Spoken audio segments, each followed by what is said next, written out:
this is where I come in.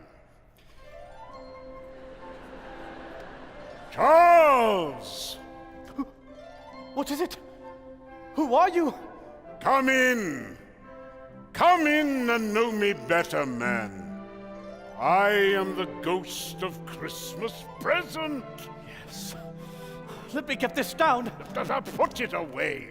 Look at yourself. Day after day you hold onto your pen, clutching tightly to the world as you know it, afraid to leave it behind for something better. Afraid?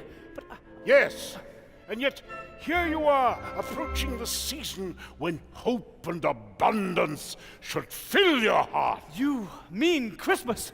Indeed, at least you've not forgotten that. Oh, I've always seen Christmas as a wonder, sir. What with all its merriment and whatnot. You've seen practically nothing. I haven't? No, you haven't. Look out there. I can't see anything. Well, of course you can't. From where you are, there's nothing to see but yourself. Hold on to my robe. Come on now. A breeze.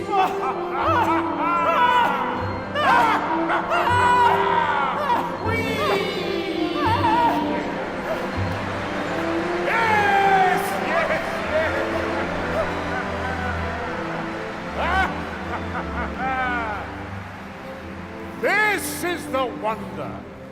Seeing things as they really are. Look! Look at the city from here! Yes, and what you see, my I good see man. houses and houses. So many houses. Because there are so many people. People, yes. And all of them buying books. Oh, it's not about books. See the people, Charles, with their lives. Lives. And troubles like you. Look at the lights. Yes. And the river. Oh, yes. The Houses of Parliament. Big Ben. And the Abbey. Yes, much is familiar. But come, what haven't you seen before? It's all so very still Yes, and beautiful. indeed. Now look. Look out there, Charles. It's a place where miners live, who labor in the bowels of the earth. And yet, with all their want, they know me. They know Christmas. They do? Look! A cheerful company's assembled round the fire. An old man and woman with their children and their children's children, all decked out gaily in their best attire, singing a Christmas carol.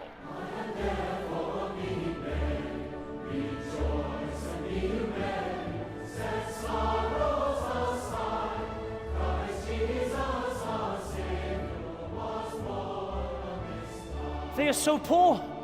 They haven't anything at all but each other. It's true. Now go on, Charles, fly on. There's more for you to see, and see for yourself. We're leaving behind the land, the rocky crag, the water. Look, A lighthouse. see within the loophole of the thick stone wall, that ray of brightness on this awful sea. I see a man and his wife. Rough hands, faces scarred by the hard weather. They too sing a carol.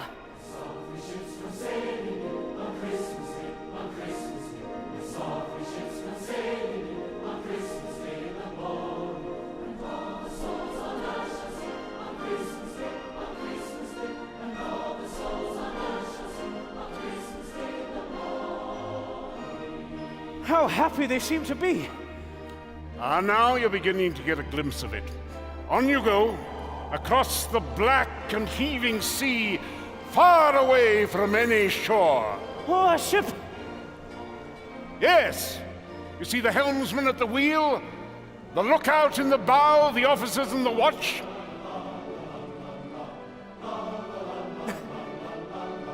Every man among them hums a Christmas carol or has a Christmas thought. And speaks below his breath of Christmas with homeward hopes. Christmas in their hearts, and it's enough for them. Yes, yes, now on. London again. Ah, the Marble Arch. Kensington Gardens, look, the Thames. But what do you see, Charles? What do you really see? Ah, there. I see an orphanage. a workhouse yard with so many poor, miserable orphans. So pitiful in there.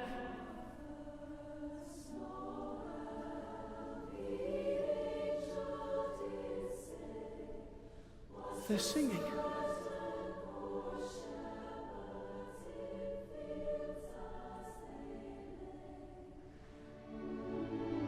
In their wretched condition, singing. Yes, Charles. Even them. But come on now, man. See everyone. Oh, I do. It's my business to see, you know, and to write about it. Like that gentleman walking there with such great expectations, and the seamstress, and the lame boy, and that gentleman walking in the street there. Yes? Yes, what about him? Hands in his pockets, head bowed low. He's not singing, I can tell you. Look again. Look closely, Charles. It can't be. It's me. It is. And what are you doing down there? I'm walking, scheming, plotting, thinking that money can solve my problem, convincing myself that publishing a little Christmas book could relieve all my woe. And can it? No! Not finally. Not forever. But you can. You have. I have? Yes. Christmas. Now. Here. In the present. Good Spirit. I see. Now I do see. Come then, let us go home. I must do more than simply write of Scrooge and Cratchit and Tiny Tim. I must learn what they learn and live it. I will honor Christmas in my heart and try to keep it all the year. Sir, I cannot thank you enough. It's not too late for Scrooge. Then it's not too late for you. Off you go now, man. You've a little book to finish. Yes. Yes! And you'll be in it. Let me see. How did it go? Come in, exclaimed the ghost. Come in and know me better, man.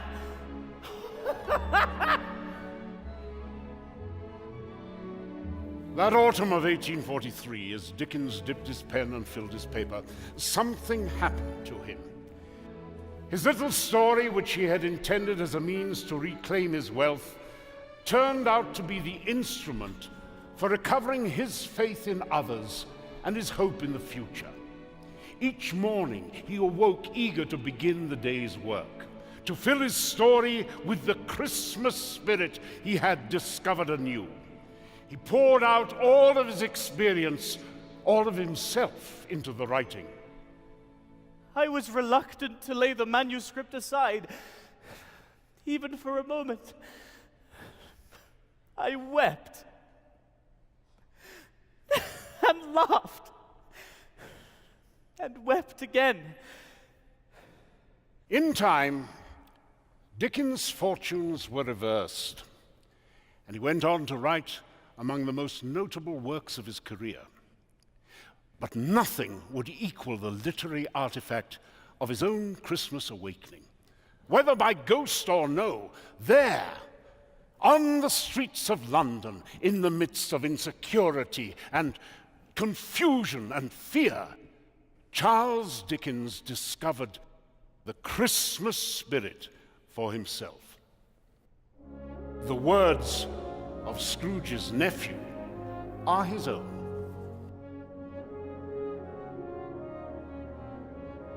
I'm sure I've always thought of Christmas time when it comes round as a kind, forgiving, charitable, pleasant time. The only time I know of when men and women seem by one consent to open their shut-up hearts freely, and to think of people below them as if they really were fellow travelers to the grave and beyond. and though it has never put a scrap of gold or silver in my pocket, I believe it has done me good and will do me good. And I say, God bless it! To which we add, God bless us, everyone!